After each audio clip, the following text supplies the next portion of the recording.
Selamat datang kembali di King Podcast. Ya, bagaimana kabar kalian? Semoga dalam keadaan baik ya. Sudah 2 episode kita telah membahas tentang ghosting, dan mungkin ini adalah episode terakhir kita membahasnya. Episode kali ini agak sedikit panjang, jadi jangan bosan untuk mendengarkannya ya. Jadi untuk kalian yang sering di ghosting, ada beberapa cara atau tips untuk menghadapi ghostingan ini. Pasti banyak yang bertanya-tanya juga, bagaimana sih cara menghadapi orang yang suka ngeghosting kita? Secara pribadi saya belum pernah di ghosting sepenuhnya. Maksudku, si dia yang dekat denganku pernah tiba-tiba menghilang tanpa ada kabar apapun juga. Tapi itu cuma sebentar. Ketika dia menghilang, saya juga tidak bertanya mengapa atau kenapa. Nah, tips yang pertama, jangan bertanya mengapa atau kenapa. Jadi untuk menghadapi pasangan yang ghosting, yang harus kamu lakukan adalah itu. Jangan mengirim pesan berisi teori-teori imajinasi ketika pasanganmu menghilang. Memang ada keinginan untuk bertanya-tanya.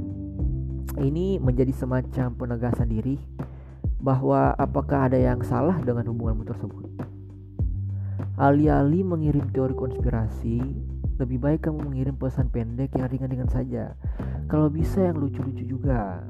Contohnya ya mungkin sedikit alay, kayak yang kamu belum diculik kalian kan?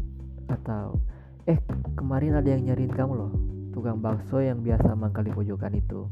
Katanya kamu masih ada utang semangkok bakso. Kemudian tinggalkan dia sendiri lagi dan tunggu responnya. Mungkin butuh waktu berhari-hari dan harus rajin. Tapi jangan setiap 1 jam sekali, karena ada kalanya orang yang ghosting itu butuh waktu untuk sendirian, bebas dari gangguan termasuk dari pasangannya sendiri. Jadi ketika pasanganmu ghosting, jangan panik dulu. Anggap saja dia memang sedang butuh waktu untuk menyendiri atau meditasi. Tips yang kedua adalah jangan so tahu. Jangan pula berpikiran yang tidak-tidak dan menganggap kamu tahu bahwa apa yang sedang terjadi. Nah, ini malah akan membuatmu sakit sendiri.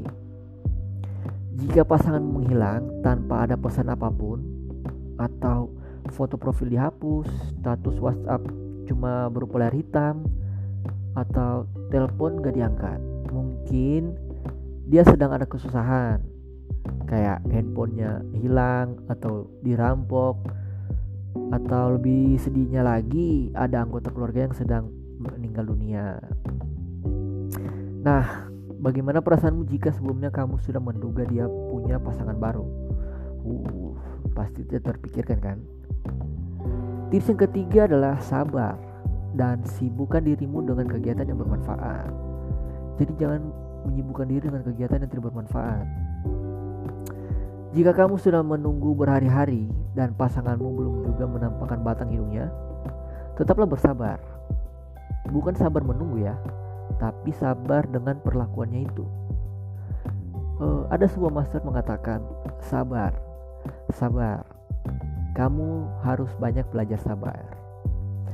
Kenapa? Karena supaya bisa sabar, buatlah kesibukan sendiri setiap hari. Mendengarkan musik, menulis, membaca, mengerjakan hobi baru. Singkatnya, buat dirimu sibuk dengan hidupmu sendiri, sama seperti pasanganmu sibuk dengan hidupnya. Saya sedikit mengambil kesimpulan. Yang penting untuk diingat adalah ketika pasanganmu ghosting, dia seperti mengirim pesan singkat. Contohnya, saya sudah tidak memiliki apapun untuk mempertahankan hubungan kita. Jadi jangan biarkan kepergiannya itu merampok masa depanmu yang lebih baik dengan hanya terus memikirkannya. Jaga energimu untuk tetap fokus pada apa yang bisa membuatmu bahagia. Jadilah orang yang lebih baik, pertahankan martabatmu. Maksud saya, jangan biarkan dia melihatmu merengek untuk kembali. Dan biarkan dia pergi dengan damai. Ya, jadi untuk beberapa tipsnya ada 3 itu ya. Jadi di episode terakhir ini saya berbagi 3 tips itu dan memberikan masukan dan memberikan kesimpulan. Ikhlaskan jika memang dia pergi, pertahankan jika memang itu yang terbaik. Jadi untuk podcast kali ini di episode terakhir ghosting, sekian untuk pembahasan ini. Semoga bermanfaat. Ambil yang baiknya, buang yang buruknya. Jika ada salah kata, saya mohon maaf. Jika ada kekurangan juga mungkin bisa diperbaiki untuk kedepannya. Dan mengingatkan kembali, jangan lupa follow akun Instagram kami king_podcast dan subscribe channel YouTube King Podcast. Dan kalian juga dapat mendengarkan podcast King Podcast itu ada di Spotify dan Anchor. Kemarin mungkin di episode 2 Aldi salah ini ya penyebutan Anchor menjadi Anchor. Jadi sekian podcast kali ini. Thank you. Bye.